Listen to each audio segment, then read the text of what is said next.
So I guess you could say this is kind of my pay-per-view of TLC. And I have to be honest with you, I still think that the NXT pay-per-view is a lot better. So my name is Tubby Emu, and we're going to be talking about the TLC pay-per-view that happened last night. Now, unfortunately, besides the Dolph Ziggler match, nothing really caught my attention. And I think Dolph Ziggler has just proven himself. Last month, he went out at the Survivor Series pay-per-view with the help of Sting, but he did overcome 4 men, and he did win for Team Cena. And now he's out there in his hometown of Cleveland. I love when they actually book him from Cleveland. That's where he is from, not Hollywood, Florida. I find it really interesting that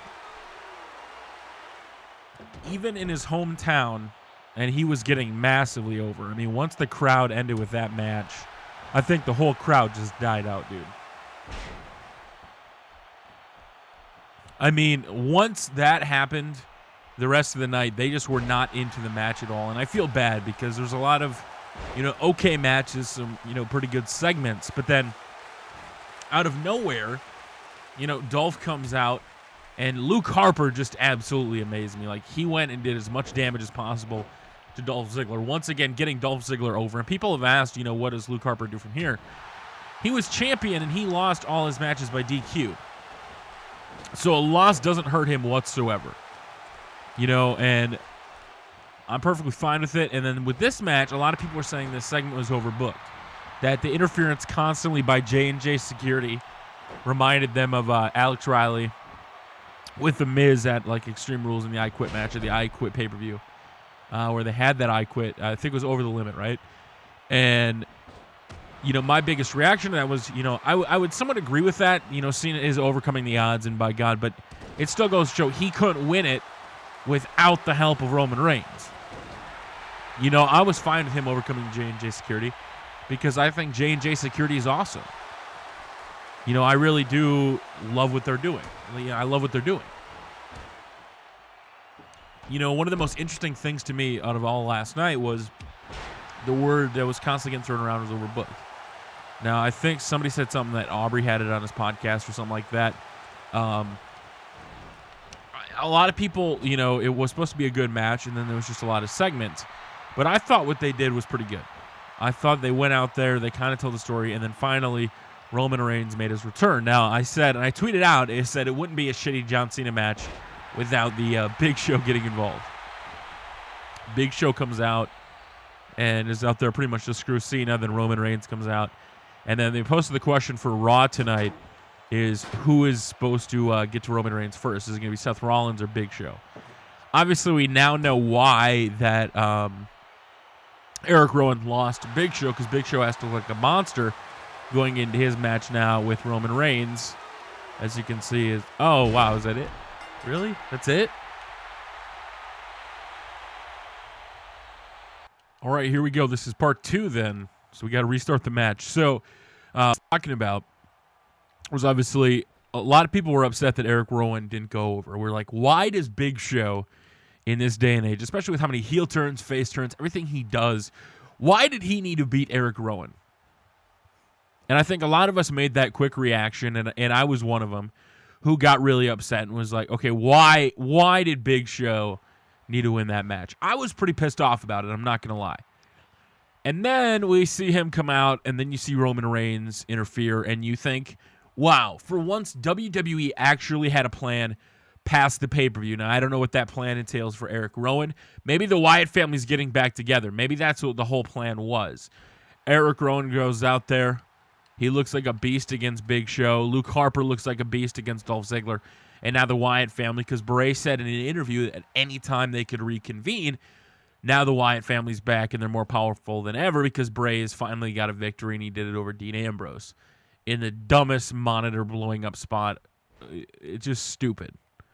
So I thought the match itself was, I couldn't even really watch the match itself because the fact that CM Punk blocked me on Twitter, and I don't know why. And it was really pissing me off because I didn't do anything or say anything, kind of like, Marcus thing. I didn't call him Phil. I was tweeting good things. The only thing that I actually tweeted at CM Punk in the last month or so was a tweet that I made when he went to do MMA, and I made a tweet that said, they told this CM Punk he couldn't become this CM Punk. Don't let anybody tell you can't do anything. and it was a picture from his young days compared to the WWE champion now, or that was now. And I don't know if he blocked me because it's wrestling or what, but he did block me. And I was pretty fucking bummed. Like, I'm not going to lie, like, because I think he tweets some hilarious stuff back and forth with Bayley from the LA Kings, and I was just like, oh, man, this really bums me out. So, unfortunately, I didn't pay attention to a lot of the main event. And I know people are going to say, Tubby, how could you?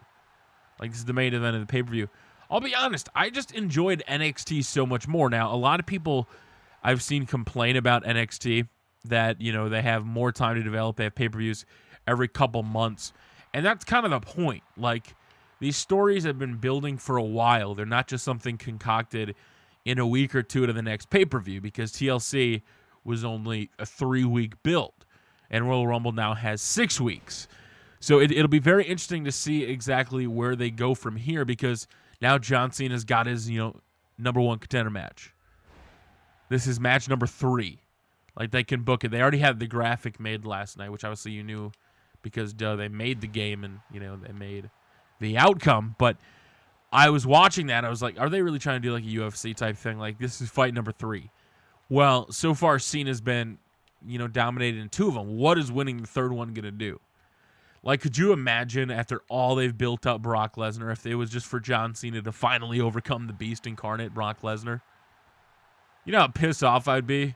Like, watch, he wins at Royal Rumble, and then they're finally fighting as John Cena's got a table on his head, and then all of a sudden, you know, John Cena versus Brock Lesnar 4 at WrestleMania. And that's the big build.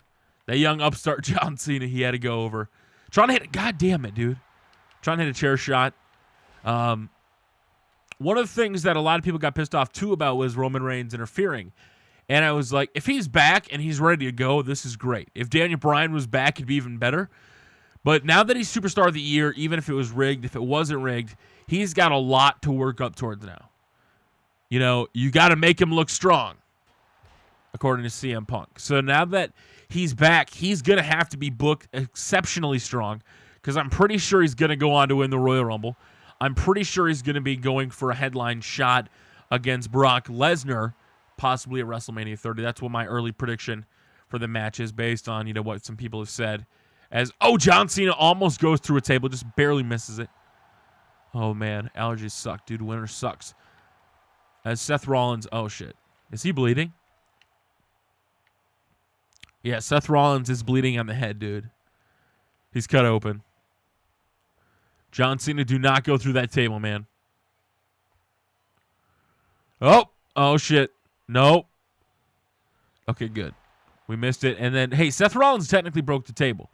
I don't want to have a stupid table entrance finish like the Bully Ray Sting one, where Sting put a leg drop on me and it finished me off. Oh, shit. Really, that's the match? Well, apparently that's the match. So, TLC in general, guys, I thought the NXT pay-per-view was a lot better. It wasn't a horrible pay-per-view, but, you know, besides the first match, I really didn't care for anything else. You know, Swagger, once again, didn't win. So now Rusev is going to bring back the European title because he's beat all the Americans, probably. The rest of the pay-per-view, just a build to Roman Reigns versus Brock Lesnar, Roman Reigns versus Big Show, Roman Reigns versus Seth Rollins, Cena versus Lesnar now at the Royal Rumble.